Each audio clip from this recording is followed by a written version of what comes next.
Welcome to the Sports Entrepreneurs Podcast. I'm your host, Marcus Luhr, and I'm delighted to swing by London today with another old industry buddy on the other line, calling in from London, Mr. John Gleasure. Welcome to the podcast, John. Thanks, Marcus. Delighted to be here. Yeah, it's morning there for you. Hope you got your coffee there, and it's in the afternoon here in Bangkok. And and so I'm sitting here with a juice. But we're going to be really having fun here, going deep into your illustrious career. For the folks who might not know you or not recognize your name right away, let me sort of give them just a quick intro. You are currently the Executive Vice Chairman and Chief Development Officer, Business Development Officer for DAZN, which is DAZN. Not everyone knows how to pronounce that properly. It took me a while too. But you also, of course, very well known for one of the founders of Perform, and that's obviously the company where DAZN came out of. And we're going to have a good look at all those things. But there is a very interesting career before we ever got to that point, and we will dive deep into it from the early days of EMI Music, a bit of Sportal, if I'm sure I pronounce it properly, it was Mr. Rob Hersoff there and others. So we're going to dig into that, and then, of course, going to have a really good look at DAZN, the Netflix, the true Netflix of sports out there. And that will be fun too. So, but let's get back a bit into the your early days here. I remember last time when we spoke, you had a really good story there of how you got started, playing football or something. Why don't we start right there? Yeah, sure. My background is I'm from the north of England, a Premier League town of Burnley. And kind of went to. From university, I was up at Newcastle, and when I did a law conversion course and then my law finals, and it was kind of coming. It was still, there was a recession going on at the time, and I came down to see my brother and my sister, who both lived in London, and we're kind of very close family, and went out for a night out with them and their friends, and was chatting away, and someone said, "Oh, can you play football tomorrow?" And I said, "Yeah, okay." Turned up, wet and cold, winter's morning, and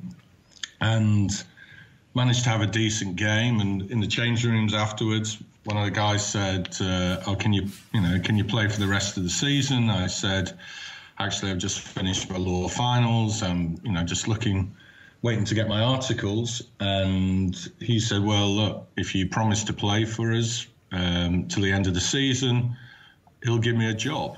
And He wrote down this address on a piece of paper, turned up 9 o'clock on Monday morning, and it was EMI Records. And just went in there, and my first job was looking after Pink Floyd had an album called Pulse coming out, and I was looking after the trade marketing and creation and print and production for a load of point of sale for that album. And anyway, very lucky. Couple of days in, I went into one of the guys' offices who he had the cricket on, and I started chatting to him about the cricket, because cricket that was your first love, really, right? I think you were. Yeah, exactly. So I'd played to a decent standard, and at one stage thought about becoming a professional, but I didn't really want it hard enough. I enjoyed playing, but it's very different when you start getting paid for doing something. And anyway, I chatted to him and got on well. He asked me to play for his cricket team at the weekend, and within 3-4 days of being, doing that temporary work, a full-time job came up. And so I had the choice of, do I stay in law or do I go and become a trade marketing manager at EMI Records? And I thought that was going to be more fun than being a lawyer up in the north of England. So that's what I did. Yeah, well, music is a good place to start. So what were some of the artists you were working with at that time? Just You remember a couple of them, or? Yeah, lots of them. Radiohead, Blur, Garth Brooks. Right. I met Tina Turner. I think cool. It was quite funny going back and out saying, my friends up in Lancashire saying, oh, come on, you must have met someone famous. And at the end of the night, I said, okay, I met Tina Turner last week. And they all started ribbing me about it, going, oh, look, he's showing off, met Tina Turner. But, it was a strange thing for a bloke from Burnley, as I say. Yeah, oh, cool. So how did that end up, getting from the music world and into BskyB, which I believe was sort of, or Sky, I guess was it called at that time? How do you jump from the music world into the let's call it TV world? Yeah, it was. Look, I think in a similar way. In the sports world, you live in cycles, the Premier League cycle every 3 years. And it was a similar thing in the record business because, you had said, I think I was on my third Blur album that I'd worked on and similarly with Radiohead and it was the same thing. I think I could almost write the plan that we would have, for a record release now, because so I just wanted to challenge myself, and I looked at, I really wanted to get into an industry I felt was growing, a business that was growing, and I could see a real future in, and I had a number of options at the time, I remember, and I could have gone into the games industry, but ultimately I wasn't a gamer. I wasn't, it was not an interest for me. Sport was a huge passion for me. Right. And an opportunity came up at Sky to look at the sales and marketing of all of the channels to all the other platforms. And I thought that sounded really interesting. And I was lucky enough to get the job. And I always say, never follow the money. I could have taken more money, a nicer car, and what seemed better benefits. But I really went with my heart. Where was my passion? Where did I see a real future, and what was the industry I wanted to get into? So going into there, and I was then kind of lucky. It was when there was a lot of tests on pay-per-view. Were going on, and we did a lot of tests with we had the Spice Girls, we had Boyzone, and there was also all the EFL clubs.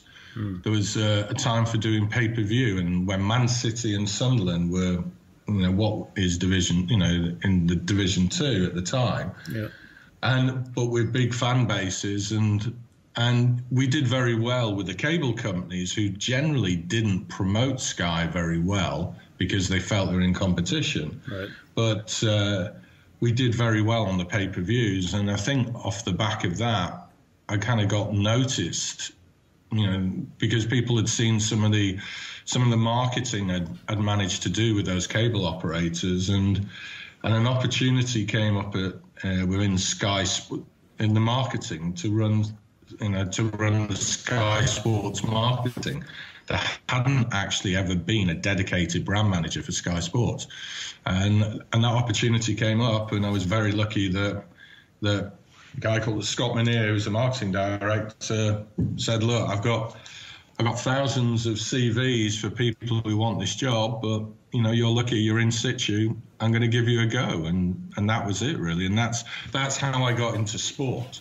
Yeah, cool. Well, I mean, again, just to get people a sense here, we're talking currently sort of late 90s here, right? I think 98, 99, when you were in there. So that's really when, BskyB just started, I guess, as well, right? Or somewhere around that time, right? The pay TV world was kicking off, right?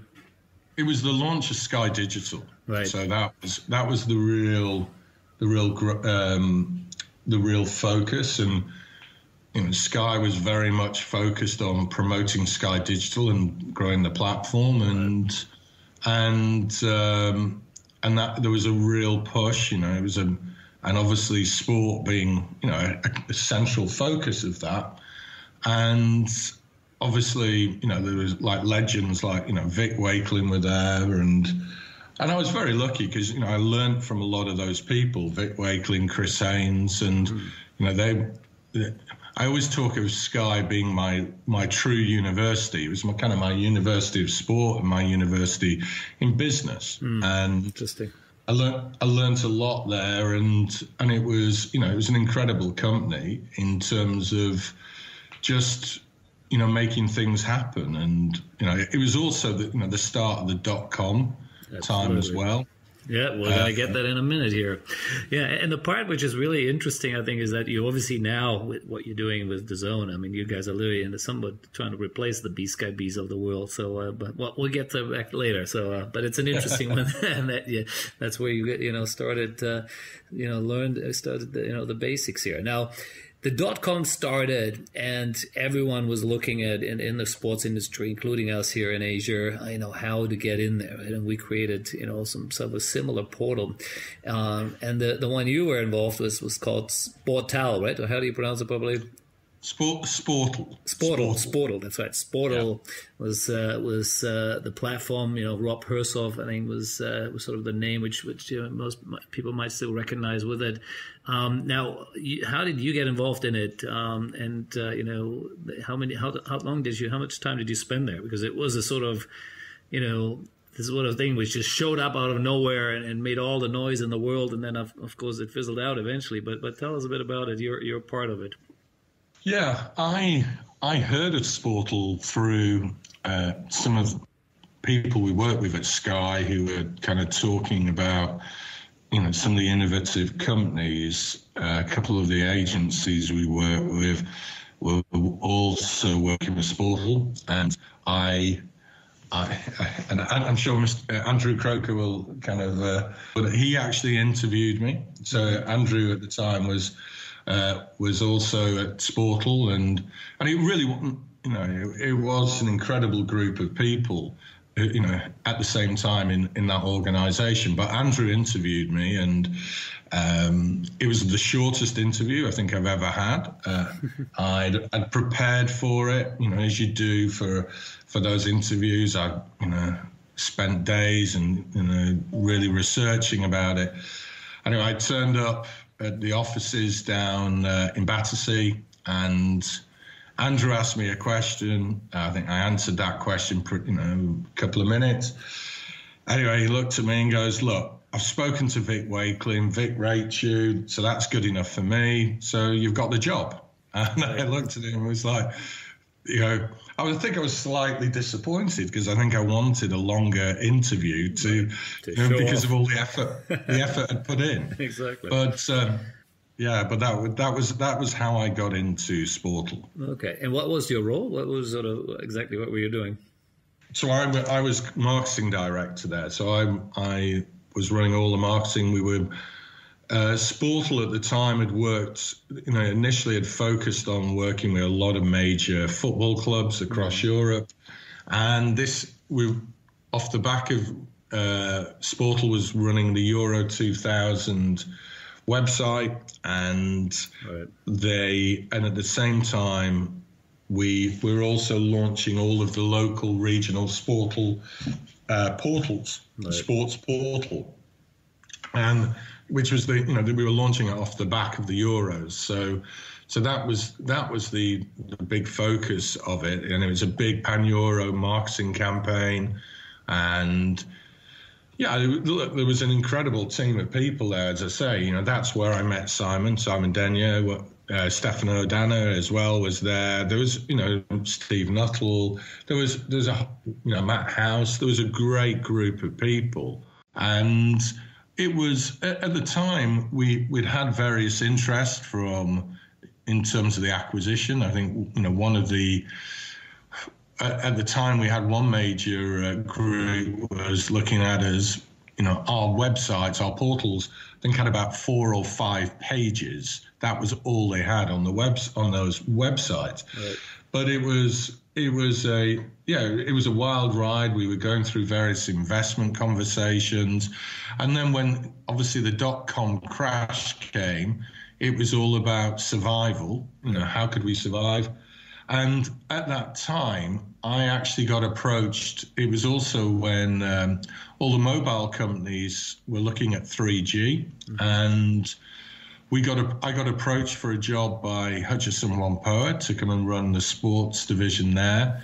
And I didn't take the job immediately, but what happened was we did a period of consultancy about it. So I kind of worked 3 months on a big consultancy document, and off the back of that, I kind of realized obviously Sportal was, it was going to be very tough for it to survive financially, and because it was very hard to raise any money. But I kind of went with the blessing of the team, Neil MacDonald, etc., to go and run sport at Hutchison Whampoa. Yeah. That's interesting. And you mentioned 3G. Right now we're in the 5G world. So 3G, obviously, that, it was, some younger audience, they might not even know what it is anymore. Right.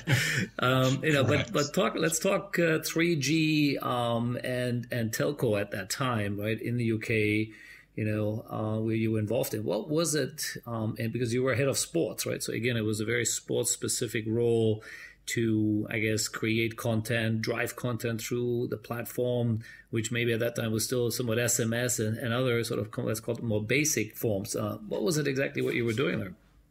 Well, it was all predicated that the third generation mobile systems could deliver video, ultimately deliver video over those platforms. Video was the focus already. Okay. Absolutely, and it was about video calling and video clips and etc. Right. And so this was when the consultancy we did was what kind of service should you create in a 3G world. Okay. And at the time, we kind of advised Hutchison not to, whatever you do, don't go out to the market and and extol, the money that you'd spent, because I think, Hutchison had spent, I think 4.6 billion, I think it was, from memory. I think all the UK mobile operators had spent, billions, over 20 billion on buying these licenses. But at the same time, what had happened, a lot of, some of the people in those organisations at the time had gone out to various rights holders and had kind of said, I always remember the conversation, I think it was with Richard Scudamore, where it was kind of, the conversation was, well, we've just spent 4.6 billion on securing a licence, and the most important content, we believe, is the Premier League. And, delivering Premier League goals in real time during the match was the whole proposition. Right. And what had happened was they'd gone out and actually acquired the clip rights for the Premier League and bought those. And then, similar deals were done all over Europe, in Italy, etc. And it was very much, my kind of role was, okay, come in and define what should we create? How do we create, editorial video and data all together in terms of a mobile experience? Kind of the business model. Yeah, no, that's exciting times. Now, did it work? I mean, you were there for about 3-4 years. If you would look at it from how it started and then, by the time you maybe left, was that business model working? Was it really a good revenue driver for the telcos already? I think one of the challenges was always that everyone expected an immediate response from the marketplace. That yes, of course, there's huge interest from football fans. But there were some funny moments. I remember the first time I ever saw a video clip on a mobile phone of a football match, and you couldn't see the ball. You couldn't see the ball. It was a blur. So, the development in terms of encoding and was incredible. In a very short time, you could get it, and within a year from not being able to see the ball, you could see the ball very clearly. Right. But there was challenges in terms of educating the consumer about why did this matter to them, what was the benefits for them, and I think that takes time. It takes time in terms of that understanding, and I think but with the investment that had gone in, that was always one of the challenges, and obviously you work in the cycles of the Premier League, so Hutchison bought them, but then didn't use the rights they had for a year and a half. So they only had a year and a half. Because they weren't ready, basically, is it? Correct. Wow. Correct. Crazy. And so I think hindsight's a great thing, but that was, I think all of the optimism of what 3G could deliver, it was going to take time. And I think that's across every content genre, but especially in sport. So no, in terms of, obviously, Hutchison lost a lot of money in the first round, but then over time, it did become an important part of the whole proposition for 3 at that time. Interesting. So then after that, obviously interesting experience there in the telco world. You spent about a year or so with Sony, also in the mobile space. But I want to sort of maybe skip that a little bit and go a bit more straight into Inform Group, which you obviously you were a director and therefore a partner. And again, you had an illustrious group of friends around you. Where did the idea come from, and and how did you all got started? Because I remember you mentioned the original business model didn't really work, but you obviously found something else. So talk us through that a little bit. The beginning of Inform. Yeah, what happened was, as you say, an opportunity came to run all the digital outside America at Sony Pictures. It sounded a great job. My wife worked in the film industry as well, so it seemed the final sector for me to really get involved in. Right. But I realized pretty quickly it wasn't my passion area, and at the time Simon, who obviously had been at Sportal as well, he'd gone to TWI and was there, and then he'd left there, and anyway, we caught up for lunch one day and we were chatting away, and he was explaining what he was thinking of doing. I was explaining that I had some ideas as well. I think at the time there'd been this real peak in value of mobile rights and digital rights and broadband rights, but then the market had crashed for those rights. And we kind of sat there and said, we think that there is value, but that you have to think of it in a different way. And so we spent a number of months building up a business plan and left our respective businesses. I still say the best negotiation I ever did was the negotiation I did in terms of leaving Sony, and we set up the business with Stefano and another guy, Mike Ingram, the 4 of us, and with this whole idea of, can we create a new business? I think when you create any business, first and foremost, you hope to be around in a year's time. That was, can you drive the cash flow and that was, that was the whole focus really for us. And in looking at, and to your point, we built a business plan with Simon had been providing some matches he'd acquired a few matches that we're providing to online bookmakers. We'd had various conversations with Mobi TV, which was a mobile TV company in the US, and there was a whole variety of sectors that we felt we could get involved in, and built the business plan. And pretty quickly, what you understand is some areas you think we're going to fly, don't. Yes. But then some areas, like providing, live streams into online bookmakers was something that really caught on, was really growing, and especially with the development of the Flash player, look, a lot of this you can get lucky, and we, in many ways, we had three things that kind of came together. There was, Flash video player technology, which meant low latency delivery into the online bookmakers. The online bookmakers growing, moving from the shops into the online world. To online, correct. Was a huge growth area, and you had players like Betfair, Bet365, who were all, very focused on, online being their core business.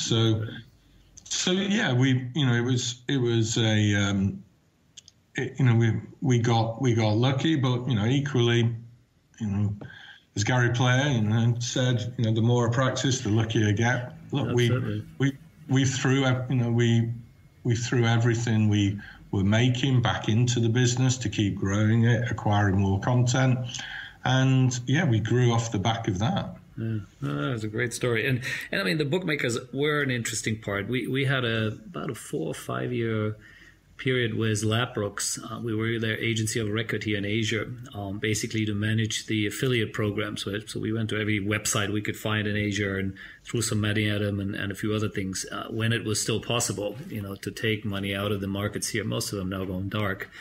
But yeah, it was, so we saw the money coming out of each market, right? So we would see every month, every week or whatever, they gave us a report, because we would have to calculate what we would have to pay, the rev share we would pay with our, with the affiliate partners. So it's amazing. It's incredible business, and obviously a lot of money in it. So you guys obviously, kind of stumbled into that space, realizing that these guys need it. Now, was it really, again, just describe it a little more, in terms of you guys were just repurposing, existing streams and then fitting it into a, let's call it already OTT. The word probably didn't quite exist really at that time, but, into a streaming feed.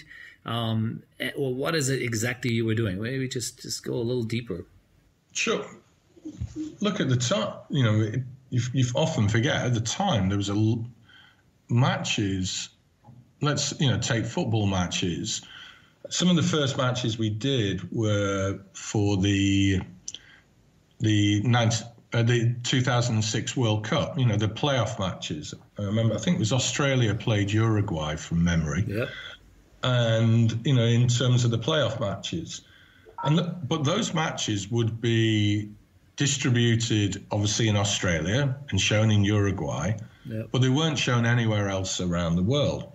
And so, what we had to do was get access to the match. Then we would create our own stream. We would do our own, if there wasn't English. The uplink or something. Yeah, we would uplink it, downlink it. And then, we would do our own commentary. And this is where we work with Premium TV. Okay. We work with Ollie and Andy Measham and the team there at the time, they were our production company, so they would do all of that for us, provide the commentary, and then we would provide the stream to the bookmakers, and and integrate it into their website. So that's what we were doing, and then over time, as the evolution was really, as we started looking at things like tennis, we worked with JP and the team at IEC, and we would start accessing some of their tennis from around Europe and providing that. And we evolved it into doing more and more football and more sports. Right. So that was how it evolved. And look, I think at the time, Sportsman had been working with bwin in an exclusive way, and I think we're big believers in evolution, not revolution. And the evolution was, well, why only do it to one online bookmaker? Right. We felt that we could provide it to a number of bookmakers in every market, and then obviously slowly, the evolution here was was doing it in more and more markets. Yeah. Yeah, Sportsman, exactly. I remember those days when what they were doing, which was also, of course, very successful. So, I mean, again, here what I see on your LinkedIn profile, right? It talks about being the #1 internet and mobile sports right catalog and #1 provider of video, over 5,000 clips. I mean, you guys in a couple of years really grew, obviously, very significantly, and then obviously flipped the whole company or put the pieces together, right? I think that's when the merger then of Inform and Premium TV happened, and you brought some more investors in. How did that come about? Was it just the realization that, hey, if we put it all together, we're going to be even more powerful and can really grow faster than being there on our own? Or how did that sort of conversation start and get to that?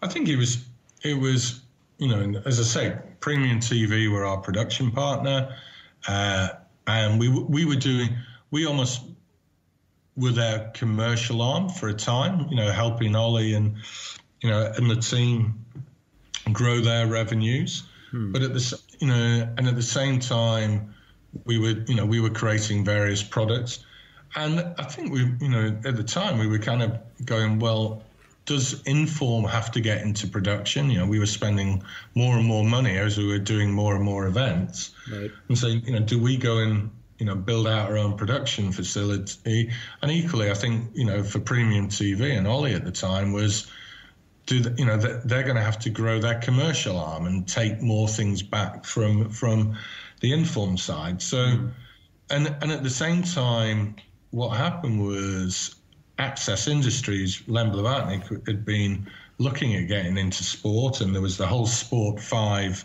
sale at the time going on, which Andrew Croker was obviously in that organisation at the time, and we all knew Andrew very well. As I say, Andrew hired me 7 years previously. Right. Yes. So, but very much it was kind of Andrew came with the concept. He'd been approached. Had been speaking with Access, and that's where it all came together. Really, it was I think Andrew, Ollie, Simon had there was a conversation, and it kind of all made sense to bring it together, and that's where Perform came about. That's right. Yeah, no, it's interesting. And then again, I mean, without going into details of, shareholding, etc., but, because you were obviously a founder there in Inform, which means you would have shares there, and then you turn it into Perform and you bring investors in. I mean, there's also sometimes egos get a bit in the way, right? Or people feel they should own more than the other and all this stuff. I mean, how did you guys kind of work that through? Was it just a fairly sort of mutual agreed version, or was there a bit of horse trading? No, it actually was pretty amicable, I think, in many ways of how it all came together, because look, we were all of the same mentality, that we felt there was a lot of opportunities to grow. We were still a very UK based business, so so one of the first questions we had was, how do we grow internationally? So, over lunch one day, I remember, Ollie, Simon and myself, we were kind of around the table and said, well, someone's got to go west, someone's got to go east. And, that was one of the reasons why in 2008, I went to Asia. My wife had lived out there, and I said, well, it's the right time. I've got a young child. I'll go and try Asia out. So I went over to Singapore, and luckily, we'd been Seamus O'Brien, World Sport Group, obviously based there, and we'd chatted to him. We were going to start doing some work with him, and and he said, look, I'll put you up. I'll give you a desk in our office, and can work out of there. And Ollie, I always joke with Ollie. Ollie was meant to go west, and he didn't. So, but look, it was that was the big focus then, was to grow internationally, and how we could do that, and what we would do around that. Right. And so when you were in Asia, were you going after the Asian betting platforms, or what was really your main customer you were going after? Well, it was very much to kind of try and replicate the models that we had been working with in the UK, and that we're going to take out around the world. So obviously looking at the betting companies, acquiring a lot of content. So, working with World Sport Group in terms of all of their content and getting that, driving digital revenues from their content that maybe they'd never seen. And I think that was one of the big things that we very much prided ourselves on right from the start when we founded the company, was that we wanted to be in partnerships with partners and say, we weren't going to just come in and say, well, there's no money in this, and we'll give you a little bit of money and then just go and fleece it. It was trying to build partnerships with a lot of these agencies and rights holders and show them that we can create value from where they'd never had value before. So that was a big part, and I think that was very much in our DNA, that building partnerships with whether it was a rights holder, whether it was an agency, whoever it was, that was very much how we wanted to work with them, and that's what we did, and hopefully created for a lot of companies, a significant revenue stream for them that they'd never had before. Right. Yeah, and let's talk about it for sort of a couple of minutes here. Because what I remember, again, going way back when you guys first started, it was sort of, you guys were everywhere, right? I mean, you build websites for clubs, maybe even leagues. You obviously have the streaming side of it, linked to the betting groups and so on. I mean, there was a host of different things, right?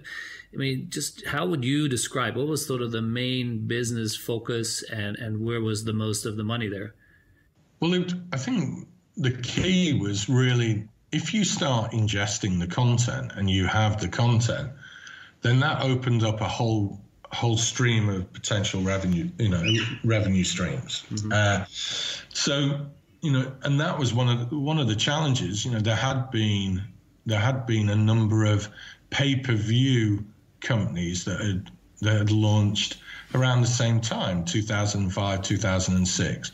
Right. But the problem they had was the sheer cost of ingesting, doing, voiceover, etc., and then marketing to try and get these disparate audiences around the world to come and watch.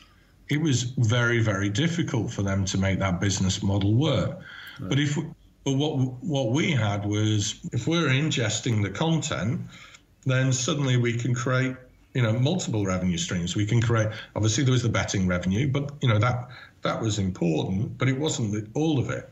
Mm-hmm. We could do pay-per-view. We could do, or subscription services, which we did, and we ran for a number of rights holders, as you say, clubs, etc. And we built a strong strong businesses around that as well.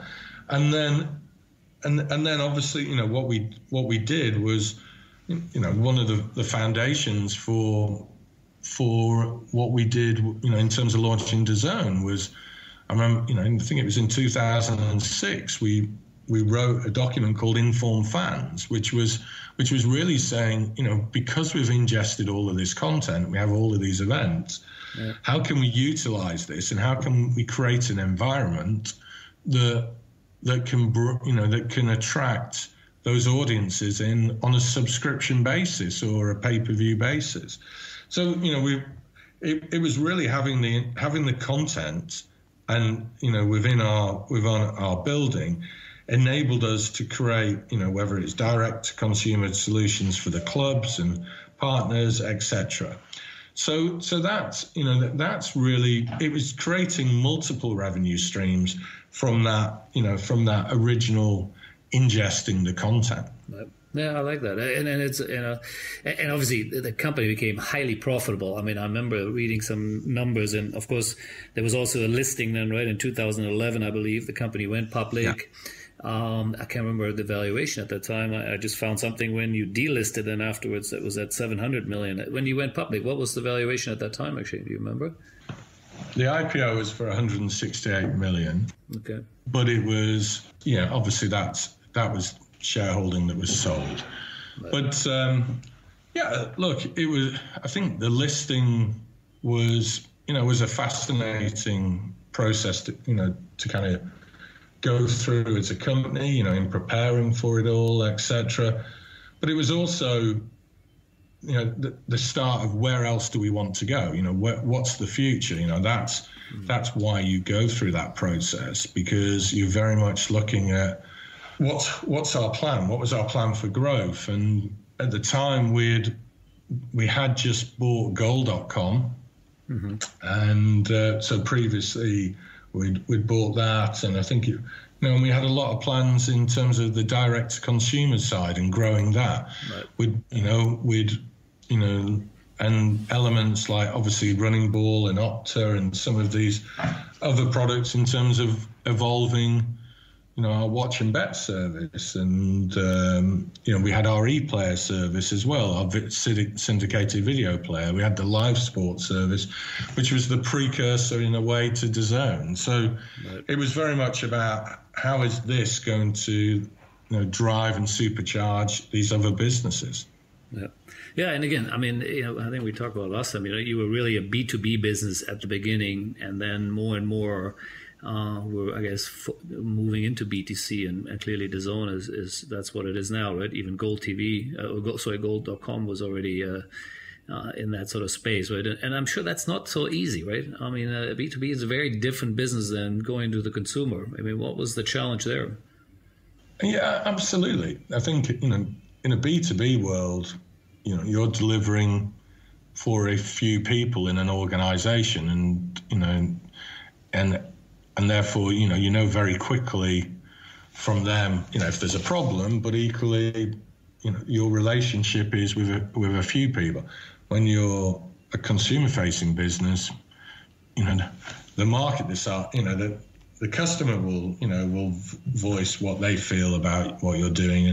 And obviously with the rise of, social, very quickly, A, if there's a problem, and B, how they feel about it. And so, yes, but I'd obviously been in consumer facing businesses previously, and, I'd worked in the B2B and the B2C, and so, knew a lot of the challenges. And, when you work, you see in organizations like, having been at Sky, what you have to do, and how you manage both, from an acquisition point of view, but equally, the customer management, and on what interests a customer, what's the key USP. I remember, one of the, going back to the Sky days, it was, the EPG, electronic programming guide. It was the remote control and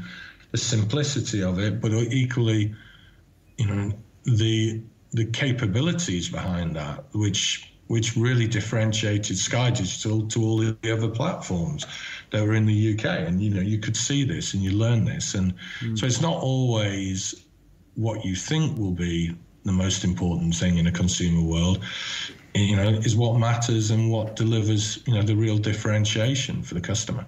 Yeah, interesting. So then, obviously, the company was delisted in 2013. Yeah.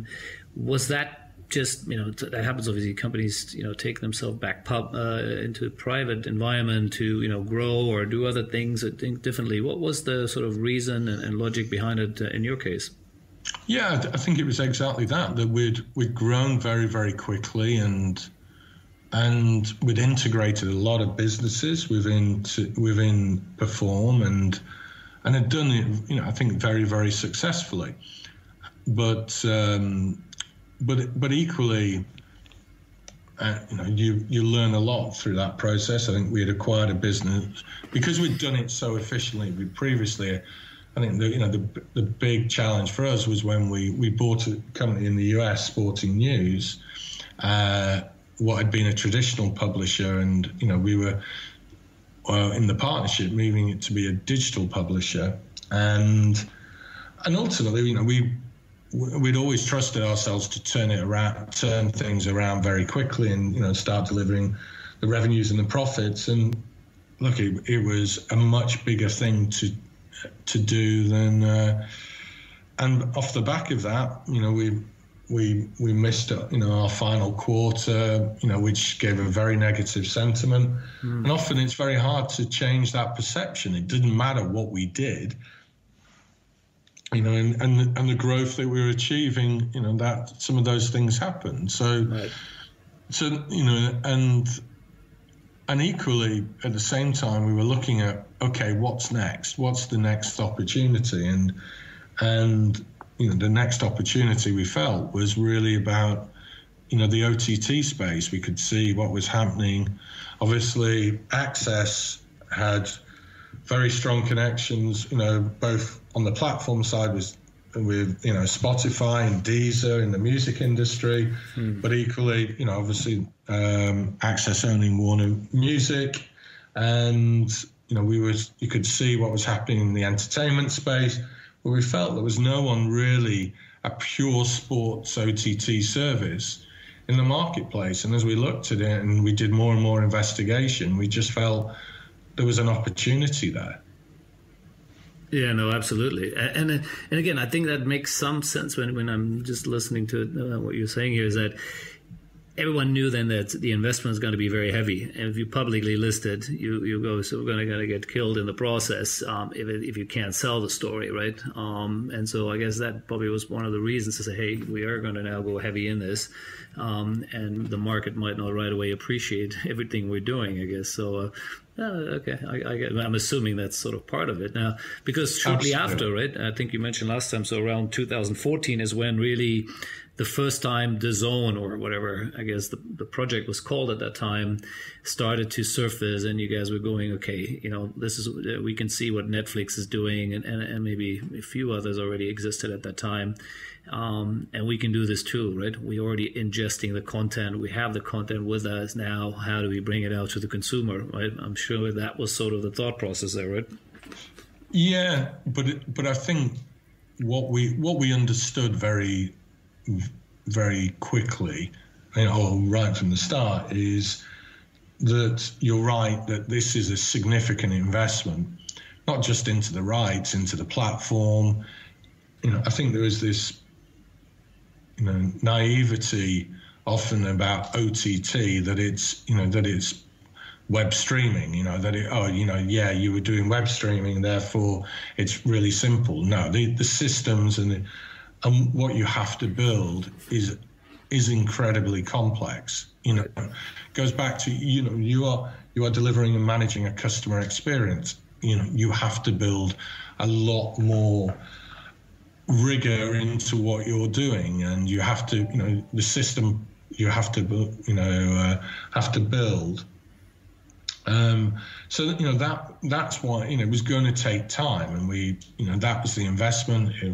We were incredibly fortunate in terms of having Access, who trusted us in terms of what our plan was, and B, understood the length of time that it takes to do this and to do it properly, and I think that's that's what where we were really focused of saying it's not just doing what we've done in the past. This is a radical evolution into what we've got to do to be able to deliver this at the scale that we wanted to deliver it at and in. Yeah, and again, so there is a point in time, I think it's 2016, 17 or whatever, you guys switched names, right? You really start to call the whole group DAZN, and a lot of things have started to change, right? You sold parts off, and there was a clear, it's almost like doubling down on that vision, right? Of where are going to go, we're going to be now, I don't know, what do you want to call it? The ESPN on OTT, right? Would that be the description, or how would you describe it? Yeah, well, look, I think we very much had two business units. There was the classic Perform business, the B2B business, and then we moved very much DAZN was the B2C business, and and we were organisationally structured in that way, and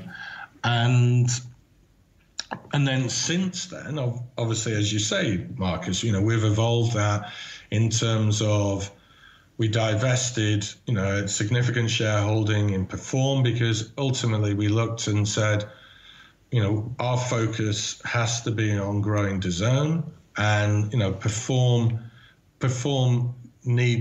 will need continual investment. We've got to evolve. It was a very profitable business, but it needs to find the right home.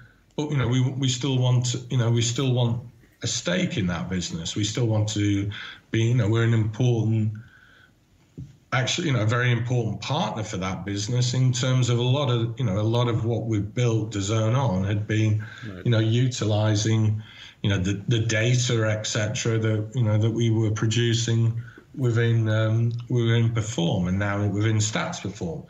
Yeah. So we recently divested, obviously, Goal.com, which had been really important. It's grown our knowledge and our experience in the advertising and sponsorship world. But DAZN is going to be different in what it needs. So that's how we've evolved out. But we still see huge value in those businesses. It's why we've kind of kept equity stakes in those businesses as well. Correct. Yeah. So my understanding, right? So even though you sold let's say a large chunk of the Perform B2B part off, as you rightly said, it was merged with Stats, and the Vista Equity Partners bought it. You still have a reasonable minority stake in that. What was the transaction value again? I don't know I can't remember now. What was the public number out there? About $1 billion or something on that ballpark? Is that about correct? I think in terms of overall value of the business, yeah. Okay, but okay, yeah. No, look, and again, I think I read somewhere. I think it was Dentsu who invested $300 million. I think it was in 2019. Which gave, I guess at that time still the whole group a valuation of £3 billion pounds, actually. So I mean, we're talking huge numbers here, from starting a little Inform there in 2005 to where you guys are now, right? So let's make sure that people fully appreciate that we're not talking just tens of millions here. We're talking hundreds and billions here now. So it's a huge success story and a massively significant group here. With all the challenges in between, right? And as clearly, I think everyone could read, and because there've been probably more public stuff about Perform, the profitability and how well that was doing. But now we're in the DAZN conversation here, and I want to really go a bit deeper. Obviously, I had my own experience with what we call Sports Fix, which was a mini version, very very mini version of what you guys doing. And we had massive learning there as well. So I want to compare little notes here, if possible. Because one thing we realized when we started, similar, maybe what I've seen at least, read and public comments being made from yourself and colleagues there, is that the hard part really is the monetization, right? Streaming, eventually it's getting easier and easier, right? Initially there was still maybe a technology challenge, but that kind of, at least I felt it was becoming easier and easier. Technology was getting better, the internet was getting faster, the mobile connectivity, all that is there, especially nowadays. But getting people to pay for it because you're streaming it, right? It is really a different pay model than, at least that's what I saw in our world here. Well, how did you guys? Because I think, if I recall correctly, you started off in Germany, and then Japan, I think, was your next market, right? Is that correct? So let's go a bit back, how the early days, and how did you guys pick the markets, and and sort of what worked there, and before we go to where we are now. One of our competitive advantages was we were working with most rights holders around the world, within Perform. So we had very strong relationships with a lot of those partners. We created new revenue streams for them, and hopefully created a belief that we delivered on what we say we'd deliver. We looked and we did a huge amount of research around the world of where did we feel there were opportunities.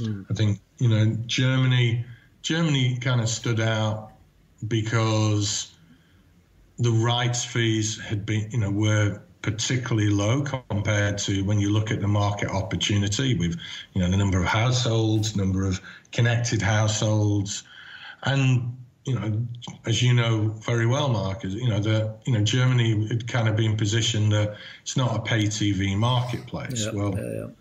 You know, that, and it almost had that stigma around it. But you know, at the time, the Premier League rights, I think, were going for 3 million prior to us coming in. You know, absolutely nothing at all. And, you know, some La Liga hadn't sold, you know, as well. It had gone, you know, no broadcaster had actually picked it up. And, you know, Japan, you know, had some similar, you know, there was a lot of similarities actually when we looked between Japan and Germany. So you know, we looked holistically, we looked at all markets, and those two markets, well, Germany, Austria, Switzerland, and Japan really kind of stood out. So we launched there in August 2016. I think, you know, what was fascinating, you know, the kind of first weekend, we got, I think it was like 75,000, 80,000 signed up, you know, in Germany. You know, and we had Premier League, you know, that was the big thing we had. And I think we had Arsenal played Liverpool first weekend of the season. And so, you know, we were off to the races. And then similarly at the end of the month, we launched in Japan, where we had a very strong football proposition, European football proposition, and, you know, a kind of broad multi-sports offering. So, and which we had in both of, you know, in both we were kind of markets. We would say, you know, we were working with the NBA in both markets, NFL in both markets. So, so we, you know, we'd been lucky. You know, a lot of partners who, you know, really followed us. You know, they generally followed us. You know, La Liga. We had La Liga in Germany as well, and so that was, you know, that it was important that, you know, that we had that support from those partners. And then, but obviously, you know, things you have to do. The difference is when you go, you know, it's your whole marketing, you know, strategy and what you're doing, how you drive people through. You know, you're working with a lot of platforms. So we were working with all the TV manufacturers, going to Apple and Google, trying to get them to agree, you know, to put us, you know, not just within the App Store, but were we going to do Apple and Google Play billing? You know, these were suddenly a lot of the, you know, the questions. Technical integration. Yeah, I mean, the API integration with all those platform guys, you know, whether it's online, of course, you know, in Google Store and, you know, in iOS platforms, you know, and I think that was always your thing, right? You guys are really believe that we need to be on all those platforms, right? From smart TVs to, of course, you know, web streaming and everything in between. And that's not an easy model, right? I mean, there's a lot of work involved on the back end side of it to get these things up and running, right? Is that still? I mean, now I think you are, right? Pretty much from consoles, right? I mean, you can go to your Xbox and PlayStation and watch YouTube, of course, on your phone. You know, how hard was that at the beginning? It is hard. It's very hard. You know, we're on. When we did our global launch, you know, I kind of said we're on 96% of the world's devices. You know, so immediately, you know, in every home, virtually every household in Germany and Japan immediately could access our service. Right. They can access on their mobile phone, they can access on their console, their TV. And they can obviously access on the web, etc. They can go direct to DAZN, or they can go through the various stores as well. All of that was really, really important because, you know, our proposition, you know, what you want, when you want, how you want, you know, it's very, very, it was very important that, you know, you live up to those principles. And we're constantly evolving. You know, we want to be. It's why you'll have seen a lot of the announcements. You know, In Germany, we're now on Deutsche Telekom. We're on Sky. We're on the Sky Q box and the Sky X box in Germany. We're on Vodafone's services. So it's to give that accessibility, make it as easy for the customer to find DAZN, and then when they find DAZN, that it's as easy to sign up. So that's something we're constantly looking to improve. How do you make it as simple as possible? So working with all the payment gateways, etc. And this is so important for for the industry to understand that that's what we're doing. That's the investment. It's not just the investment in the rights, it's the investment in the accessibility for the customer, which is, I honestly believe, our great differentiation. We're doing it at a scale that no one else is doing in our industry, and it's why this understanding of when people say OTT, it is much harder to do this properly. Right. And to do it, and to deliver it, with the scale of users that we've got now. Because, a few weeks ago, we did our biggest ever event in Germany, where we had, Borussia Mönchengladbach playing Bayern Munich. It was an enormous, in terms of the unique streams that we had, and the number of people then who were watching that service, watching the DAZN service, across the markets there. Can you share a number? I mean, just to give a scale and size of it. Well, one of the hardest parts when you're ever doing this, in terms of the exact, we count it in streams, but in typical TV, you normally, whether it's Barb or Nielsen or Agoff, in Germany, etc. What they're doing, those panel-based, would then give a multiplier. But, we know, 65 to 70% of our views are generally in the TV. Mm-hmm.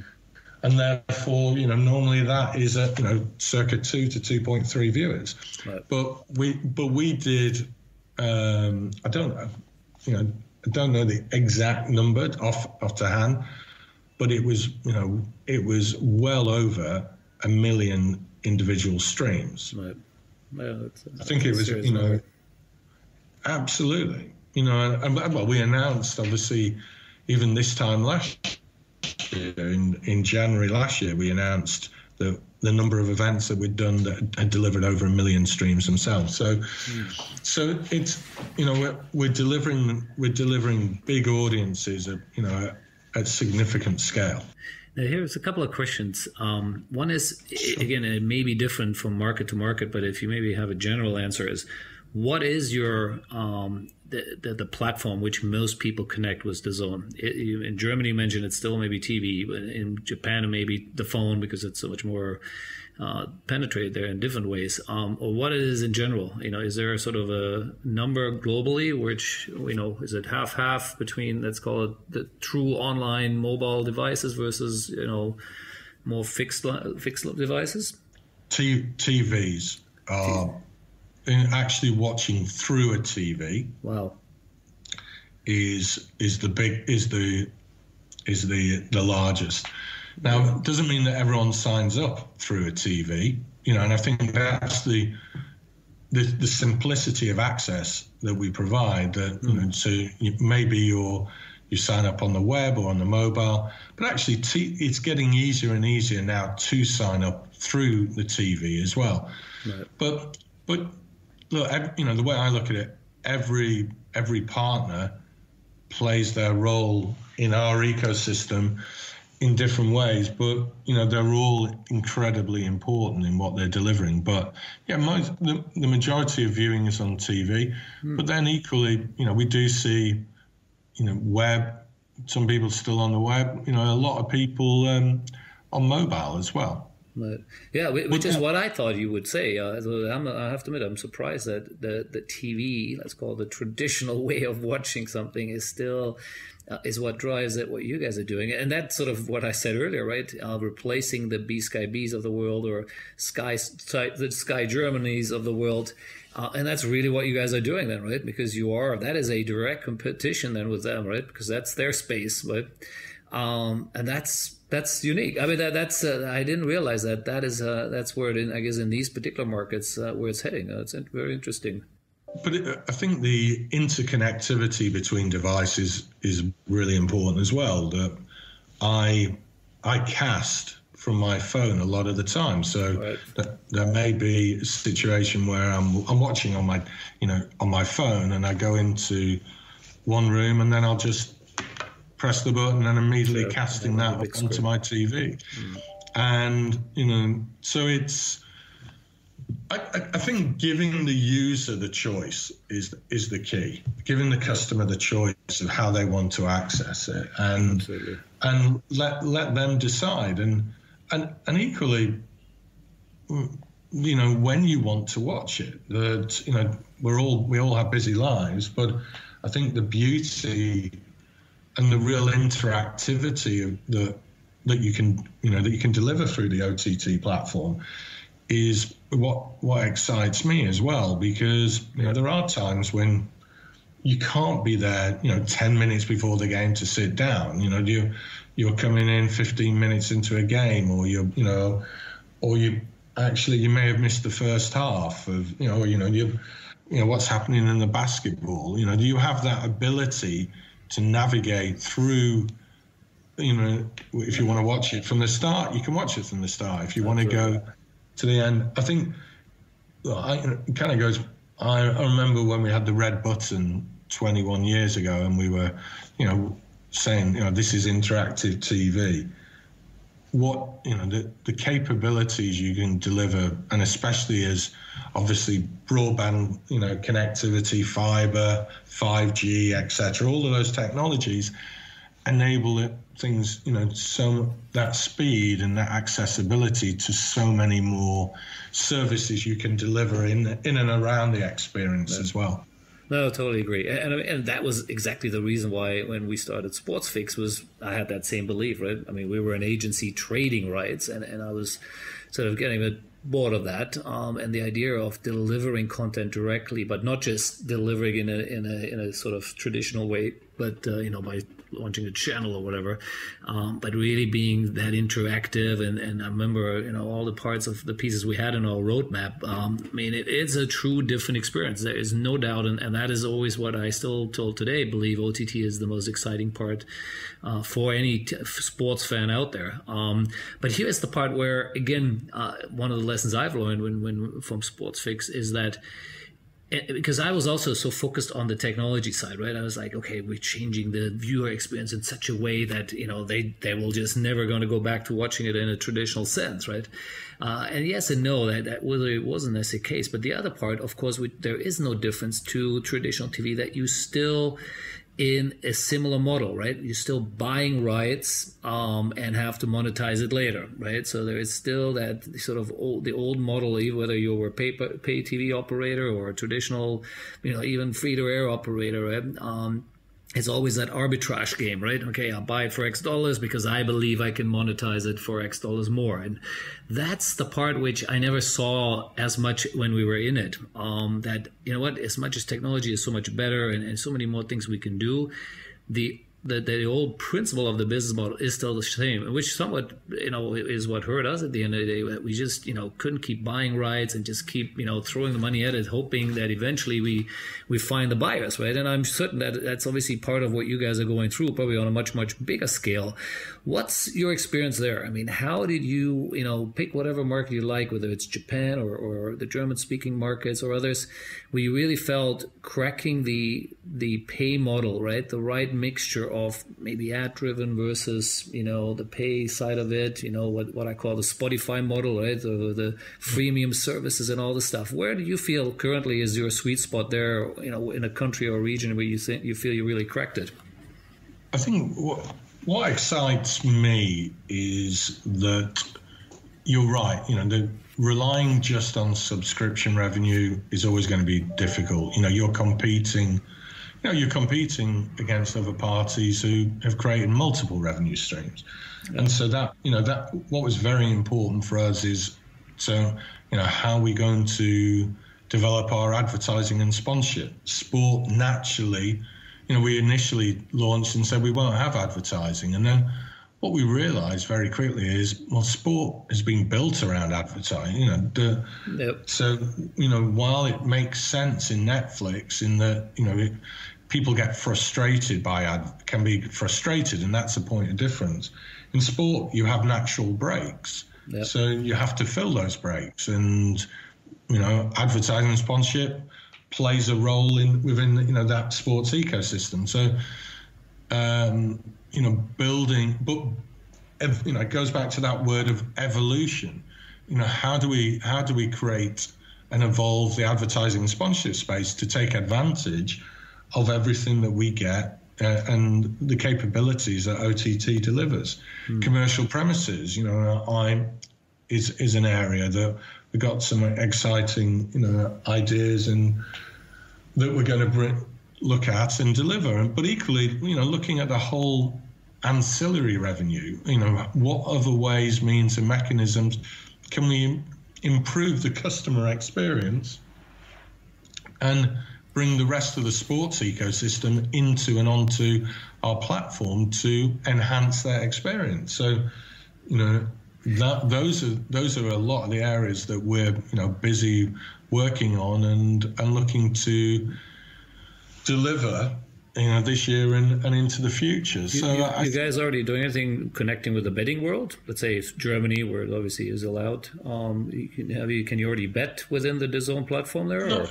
Not currently, but obviously we advertising and sponsorship has been it's a big area, but yeah, look, I think we're obviously looking at that as an area, for us to evolve, and I think watch this space. I'm sure you'll see some things in the very near future. Yeah.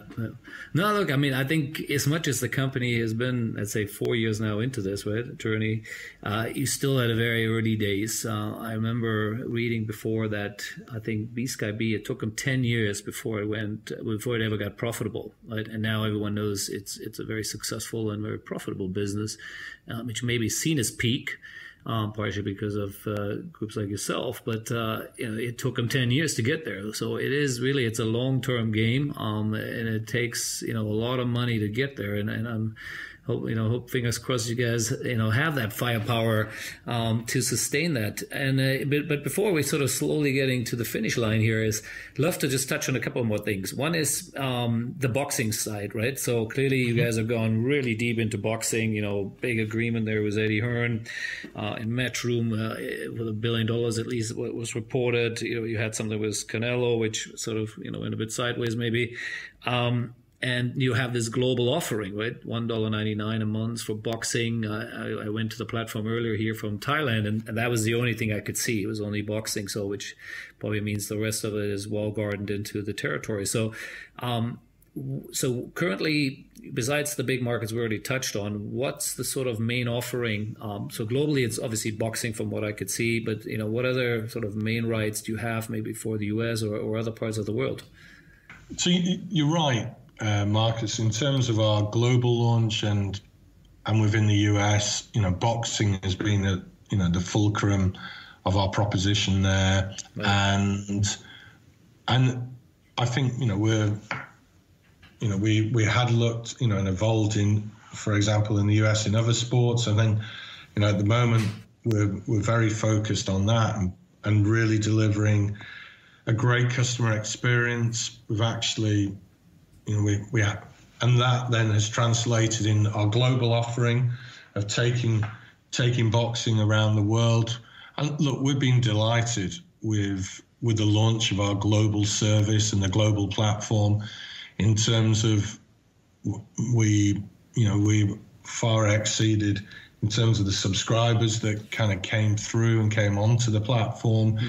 Excellent. What they felt of the experience that we delivered, and which you can see in App Store ratings, you can see how people felt, and the the 199 was very much a kind of test and learn, an introductory price into proposition. But we're going to evolve our global.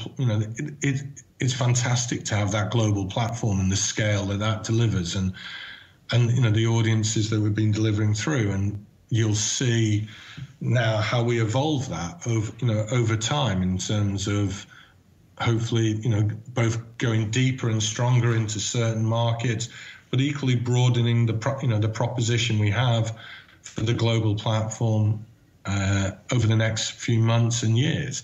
So we've got the ambition to do that. I think we are multi-sport. So while we're focused on a singular sport at this moment in time, our aim is to be multi-sport as a proposition, and that's what we want to do. And I feel for our community, the sports community, that we're a great opportunity for them to really get on a state-of-the-art platform and deliver incremental revenue, and revenues that maybe they're not earning now, and our scale delivers a lot. It's our big differentiation, because our scale means that we can hopefully get better rates, and in terms of the payaways that we do with various platforms, etc., which ultimately increases the pots of that can be distributed across the ecosystem. So that's how I see the evolution for us with having this platform in place, and. Yeah.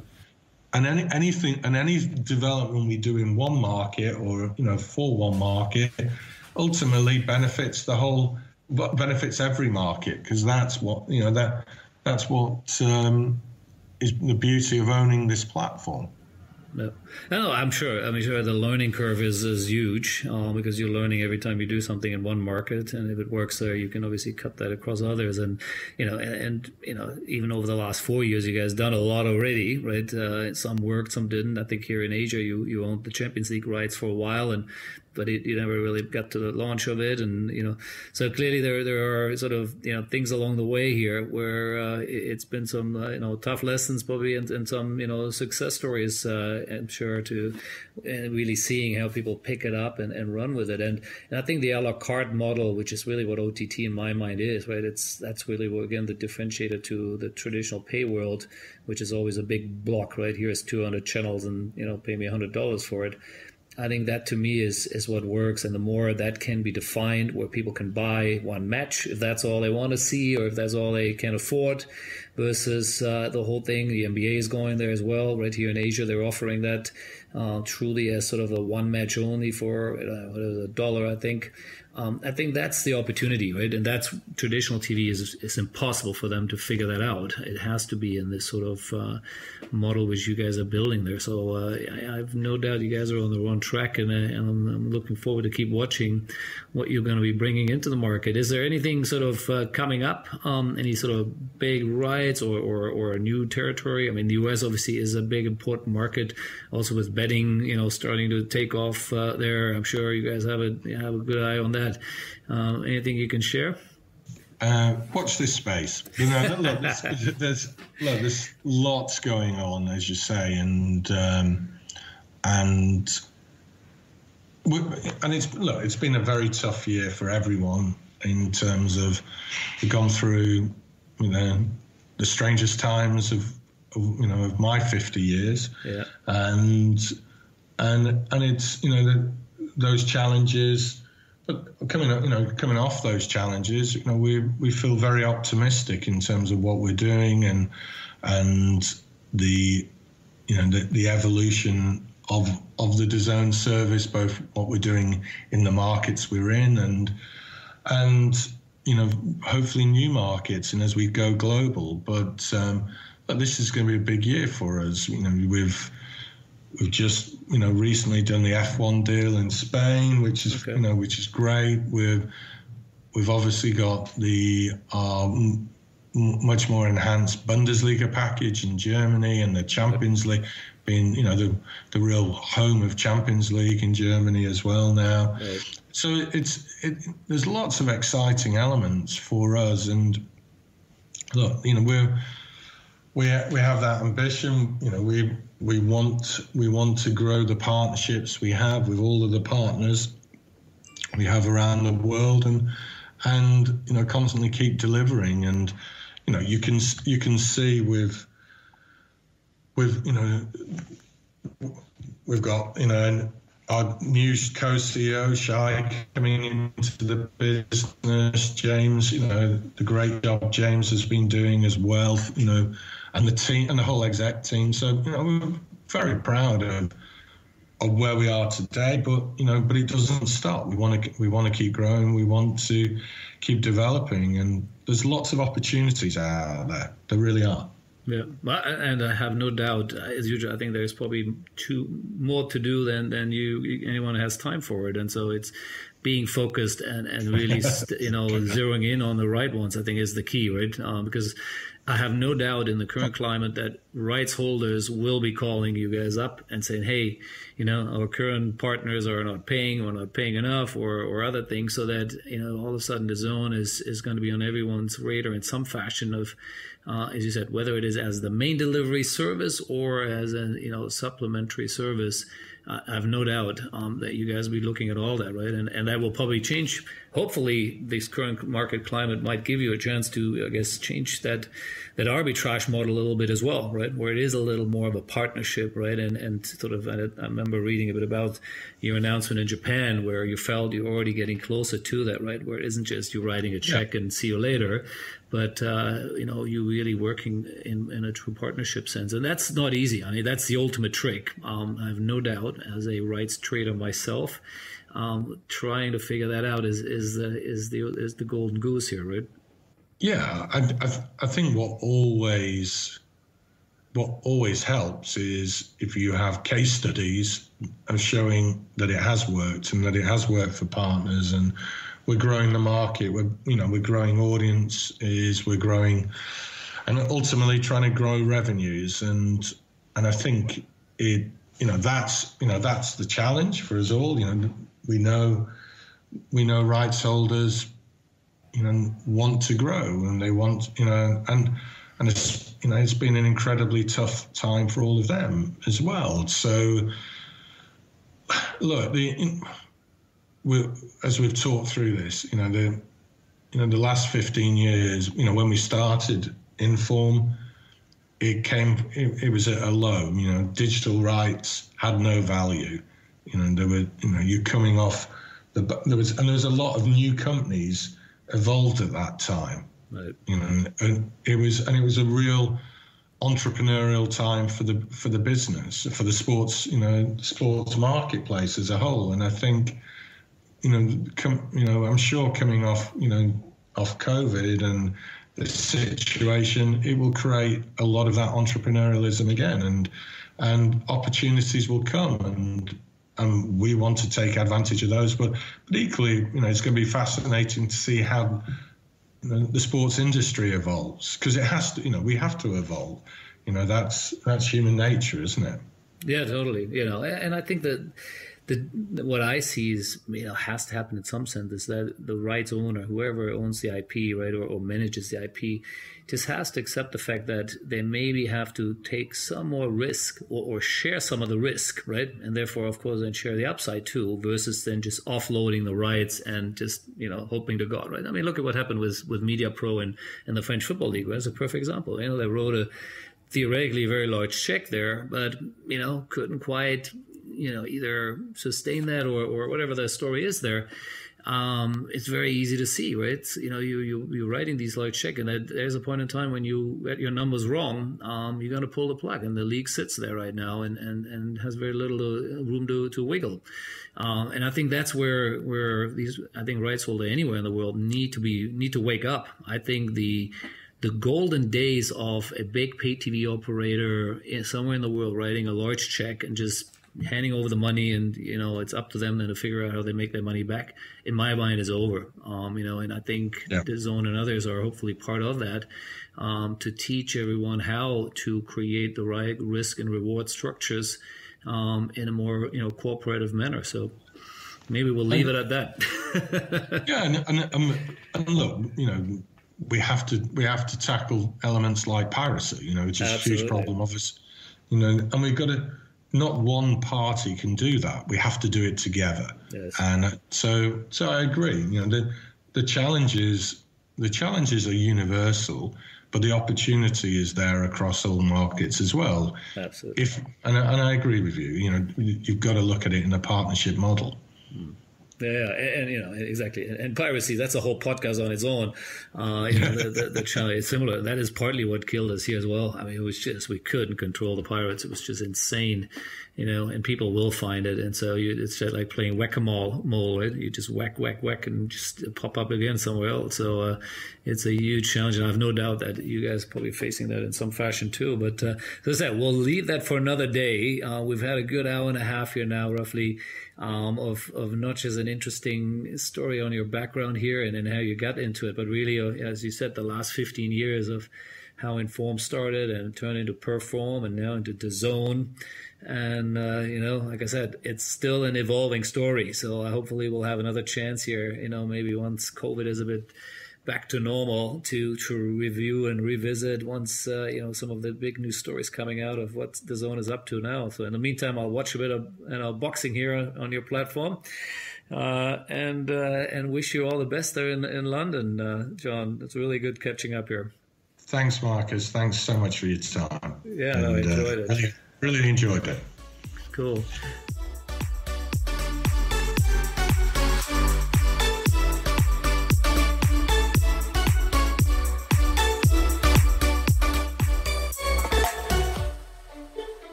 The Sports Entrepreneurs by Marcus Luer podcasts are a collection of interviews and stories. All content in this podcast is the copyright of Marcus Luer. Reproduction and distribution of the presentation without written permission of the owner is prohibited. All rights reserved.